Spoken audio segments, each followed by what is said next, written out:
गाईच आम्ही आलो होतो भीमाशंकर या पर्यटन स्थळावर. इथे आम्हाला हे लांबून दिसलं म्हणजे हे आहे डिंबा डॅम आणि हे आमच्या हावरी गँग. सगळे कसे पेरू खातात हे पेरू. ही पेरूची टेस्ट एवढी भारी आहे. यांच्या तोंडावर स्माइल दिसत आहे. यांचे स्माइल विचारच नका. मॅडम त्याला पेरू म्हणतात इंग्लिशमध्ये वावा. हा काय काय हे मराठी हे इंग्लिश बोला. याच्याबद्दल पण म्हणायचं आधी तुमचं मॅडम ऐकून घ्या. आधी तुम्ही बोला. तर हा नवीन प्रकार आहे. हा नवीन नाही जुनाच बोला. ते आपल्याला नाविन्याने कळालं त्यामुळे बघू द्या. आपल्यासाठी वावा. हा तुमच्यामध्ये मराठी लय भारी अप्रतिम. आता आम्ही सर टेस्ट कशी आहे?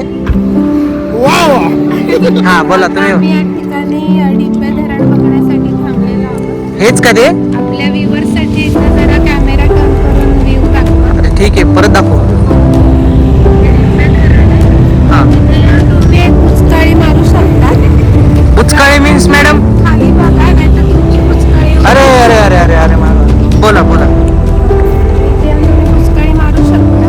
इथे आणि जर मारली हा तुम्ही 8-15 दिवस काय भेटत नसता. या.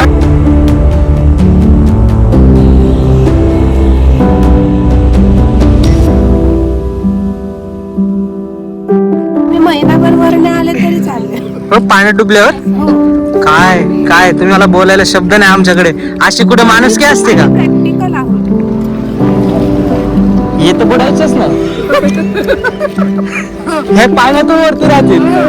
त्यांनी उडी मारली ना हा तर धरणातलं पाणी बाहेर येतं. ओके धरण आम्ही एक प्रकारचे पानपुडीच आहेत. ओके. नाही तुमच्या का बघून नाही वाटत तुम्ही कुडालचे आहेत. पेरू काय अपेक्षा आहे मॅडम तुमची? काय ठीक आहे. हे काकू इथं पेरू विकत आहे. पेरू एकदम फ्रेश आणि ताजे आहेत. तुम्ही इथे येऊन पेरू घेऊ शकता. भीमाशंकर रोड हायवे एकदम मस्त आहे. हा बोला मॅडम. त्या मॅडमला जरा सांगा हा जास्त कमी मॅडम आपली गाडी कोणत्याही चौकात थांबणार नाही. तुम्ही थोडं कमी तिखट खावा. आपल्याकडे बिस्लेरी नाही. कसं नाव मॅडमनं जरा डोंगर घाट बघितला की लगेच आठवण येते बिस्लेरीची. हा मॅडमची सवय. बिस्लेरी गोळा करून मॅडम. हो आकाश सर तुम्ही थोडे तिकडे थांबणार. तुम्हाला तुमचे आपण शब्द बोलायचे आहेत. बोला तुम्ही काय बोलू इच्छिता? या ठिकाणी आमचं काय म्हणतात बसून हा हे झालेलं आहे. काय आलं तुम्हाला बसून बसून? ते आमचं आम्हालाच माहिती. अरे यार हे मामीला विचारा. म्हणजे तुम्ही या ठिकाणी मणक्याचा आजार झालेला असताना सुद्धा कसं एवढं खाण्यासाठी आले होते का? तर तुम्हाला या ठिकाणी काय आनंद होतोय बाबा? या ठिकाणी मग आम्ही 50 किलोमीटर मणक्याचा आजार असताना सुद्धा पेरू खाण्यासाठी 40 किलोमीटर लांब आलेले आहे. आणि मामींचं म्हणणं असं की रोड खूप छान आहे. हा गुचके नाही त्यामुळे मी येऊ शकते. त्यांच्या का बघून असं वाटतं की ते गाडीला टेकून उभे राहिले. ते पूर्ण त्यांची हवस झाली येऊन भीमाशंकरला. तुम्ही रोड बघू शकता किती स्ट्रेट आणि भारी रोड आहे. थोडे पेरू आहे म्हणून इथे ट्रॅफिक झाले. नाही तर तिकडे अप्रतिम ट्रॅफिक होतं. हे नुसते खाऊन खाऊन इकडे पाहत. या ठिकाणी मामांचा पेरू बघा आणि हा पेरू बघा हा पेरू बाई केवढा आहे. पेरू मला पण द्या. आयो, आयो, आयो. ब्लॉकच्या नादात पेरू मला नाही भेटला. ब्लॉक संपला आहे आणि आमचा भीमाशंकरचा प्रवास असेच आहे. मी ते थांबवतो. थँक्यू. नाही थोडा वेळ थांबा. मामा कसं वाटलं तुम्हाला येऊन? फार छान वाटलं आम्हाला.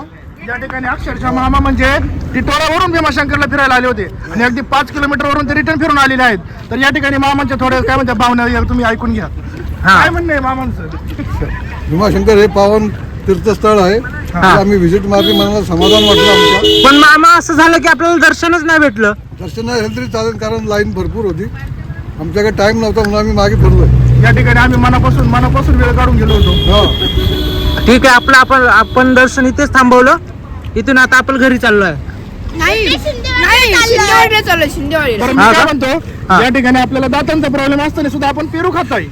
पण या ठिकाणी तुम्हाला पेरू खाण्यामध्ये का बी एखादी दातात अडकती का बुवा या ठिकाणी तुम्हाला काही अडचण आहे का पेरू खाताना फार इंटरेस्ट आहे आम्ही. चालन या ठिकाणी आम्ही विदाऊट बियाचा पेरू एका ठिकाणी काय निर्माण करायचा प्रयत्न हा, करतोय चालेल. त्याच्यावर आमची शासकीय काय आमचं रिसर्च पण त्याच्यावर चालू आहे लवकरच आम्ही तुमच्यासाठी नवीन पेरूची या ज्या मॅडम आहे ना त्यांचे दात मॅडम तुमचे दात दाखवा मॅडम दात या दाखवा ठिकाणी यांच्या जीसीपीच्या खोऱ्यासारखे दात आहेत.